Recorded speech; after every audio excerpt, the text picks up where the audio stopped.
कक्षा 11वीं के सभी विद्यार्थी ध्यान दें। आज की इस क्लास के अंतर्गत रसायन शास्त्र का वार्षिक पेपर हम कंप्लीट करेंगे। तो 18 फरवरी का पेपर यानी कि आज का पेपर मैं आपको बता रही हूँ। तो चलिए बिना किसी देरी के शुरू करते हैं।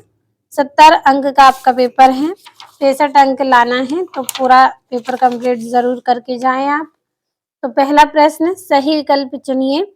पहला है 7 ग्राम नाइट्रोजन गैस का एनटीपी पर आयतन होगा। तो 5.6 लीटर 7 ग्राम नाइट्रोजन गैस का आयतन होगा किस पर? एनटीपी पर। तीसरा है 3p कक्षक में कितने त्रिज्य नोट होंगे? तो 3p कक्षक में एक त्रिज्य नोट होगा। तीसरा है निम्न में से किसमें सर्वाधिक सहसंयोजी गुण होते हैं? तो AlCl3 में सर्वाधिक सहसंयोजी गुण होते हैं। चौथा है निम्नलिखित में से कौन सा हाइड्राइड इलेक्ट्रॉन परिशुद्ध हाइड्राइड है? CH4। पांचवा है त्रिकेंद्रित दो इलेक्ट्रॉन बंध किसमें उपस्थित हैं? तो B2H6 में। छठा है निम्न में से किसमें ज्यामितीय समव्ययता होती है? तो ब्यूटेन में होती है। और यहाँ से इंग्लिश मीडियम वाले बच्चे आप स्क्रीनशॉट के माध्यम से कंप्लीट कर लें। यहाँ से आपका चौथा, पांचवा, छठा प्रश्न है।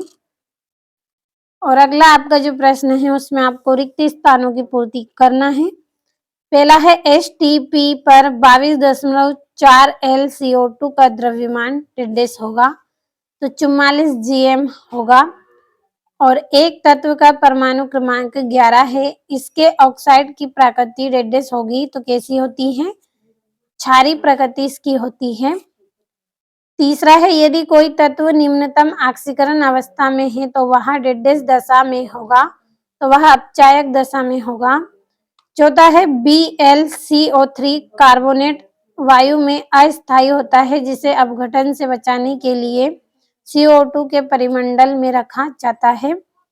पांचवा है डेडेस कार्बोनियम आयन सबसे अधिक स्थायी है, तो CH3Cr। छठा है प्रोपेनल का समावयवी डेडेस है, तो क्या है? प्रोपेन है।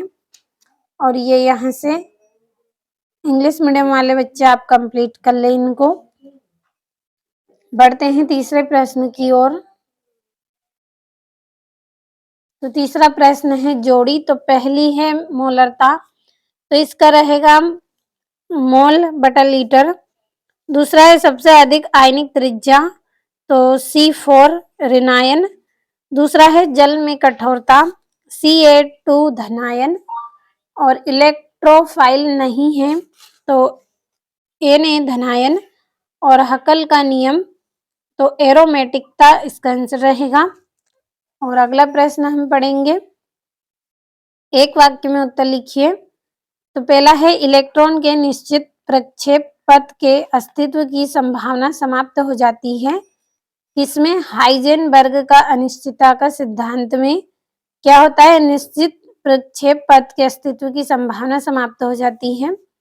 दूसरा है किस एंथैल्पी का मान सदैव ऋणात्मक होता है? तो दहन की एंथैल्पी का मान सदैव कैसा रहता है? ऋणात्मक रहता है।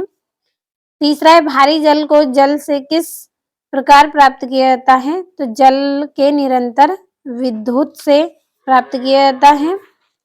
और अगला है आपका क्लोरोफिल में पाया जाने वाला क्षारीय मृदा तत्व Mg विच्छेद द्वारा और सहसंयोजक बंध के समांश विलयन से बनता है, तो क्या बनता है? मुक्तक बनता है। तो इसका आंसर में थोड़ा सा डाउट है, आप कंप्लीट कर लीजिए। और यहाँ से ये इंग्लिश मीडियम वाले बच्चों के लिए है। अब बढ़ते हैं हमारे अगले प्रश्न की ओर। तो पांचवा प्रश्न सत्य सत्य लिखिए। पहला है स्थिर अनुपात का नियम सभी प्रकार के यौगिकों के लिए मान्य है, तो असत्य है।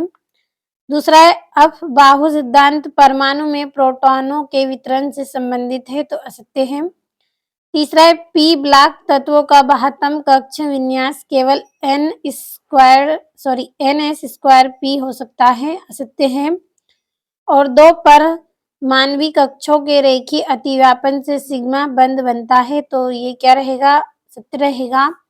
और जल में अम्लीय व क्षारीय दोनों प्रकार के गुण होते हैं, तो सत्य है। और फेराडे ने विद्युत अपघट्य के वियोजन का सिद्धांत दिया था, तो ये भी सत्य रहेगा। और यहाँ से इंग्लिश मीडियम वाले बच्चे आप भी कंप्लीट कर लीजिए। अब आपके यहाँ से प्रश्न स्टार्ट हुए हैं। छठा है ग्राम आणविक द्रव्यमान की परिभाषा लिखिए। सातवां है निम्नलिखित में से कौन सम इलेक्ट्रॉनिक स्पीसीज है, अर्थात किसमें इलेक्ट्रॉनों की समान संख्या है। एन धनायन, के धनायन, mg² धनायन और ca² धनायन और s2 ऋणायन और ar। और प्रोटॉन के लक्षण आपको बताने हैं। अब 8वें प्रश्न को समझेंगे।